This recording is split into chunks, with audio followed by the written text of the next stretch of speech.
ભગવો ન પહેરતા તિલક ભૂસી કાઢજો, તુલસી માળા છુપાવજો। હુમલા બાદ ઇસ્કોનની ભક્તોને સલાહ। ભગવો ન પહેરતા તિલક ભૂસી કાઢજો, તુલસી માળા છુપાવજો અને તમારું માથું ઢાંકો। International society for Krishna consciousness કોલકાતાએ બાંગ્લાદેશમાં તેના સહયોગીઓ અને અનુયાયીઓને આ સલાહ આપી છે, જેથી તેઓ પાડોશી દેશમાં કટ્ટરપંથીઓથી બચી શકે અને પોતાની સુરક્ષા કરી શકે। ઇસ્કોન કોલકાતાના ઉપાધ્યક્ષ રાધારમણ દાસે જણાવ્યું હતું કે લોકોએ મંદિર અને ઘરની અંદર તેમના ધર્મનું પાલન કરવું જોઈએ, પરંતુ બહાર જતી વખતે સાવચેત રહેવું જોઈએ।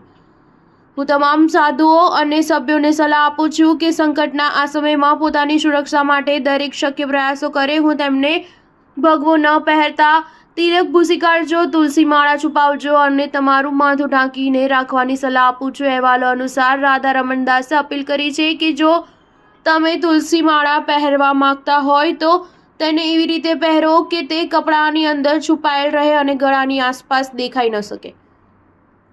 તમારે દરેક સંભવિત પગલાં લેવા જોઈશે જેથી કરીને તેઓ સાધુ જેવા વેશ ન દેખાય। બાંગ્લાદેશમાં હિન્દુ લઘુમતીઓ અને ઇસ્કોન સાધુઓ સામે હિંસાની ઘટના બની રહી છે। તાજેતરમાં બાંગ્લાદેશમાં એક કાયદાકીય કેસમાં આધ્યાત્મિક નેતા ચિન્મય કૃષ્ણદાસનો બચાવ કરનારા એડવોકેટ રમણ રોય પર ક્રૂર હુમલો કરવામાં આવ્યો હતો અને તેમની હાલત અત્યંત નાજુક છે। હુમલા અંગે માહિતી આપતા પશ્ચિમ બંગાળના કોલકાતા સ્થિત ઇસ્કોનના પ્રવક્તા રાધારમણ દાસે જણાવ્યું હતું, રમણ રોયના ઘરમાં તોડફોડ કરવામાં આવી હતી અને હુમલો કરવામાં આવ્યો હતો। તેમણે માત્ર ભૂલ એ હતી કે કોર્ટમાં ચિન્મય કૃષ્ણદાસનો બચાવ કર્યો હતો।